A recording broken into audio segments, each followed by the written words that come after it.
Hi, I'm Sarah Sharratt, and I thought I'd tell you a little bit about myself and why I have a YouTube channel. I'm absolutely passionate about cooking. I love it, like many people.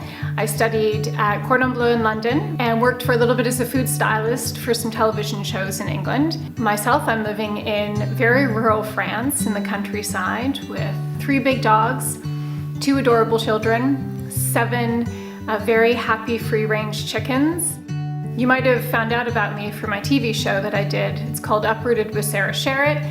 It aired on the Cooking Channel in the US and on Gusto in Canada, and it's aired around the world in a number of other territories. I think you're going to enjoy the stuff I'm going to be posting to this YouTube channel. I love getting inspired by all the amazing local producers I have all around me here. I'll also be doing some kind of just exploring in my area, going out, meeting people who are doing interesting things, sharing that adventure with you, and then definitely in the kitchen making something really yummy with those local ingredients.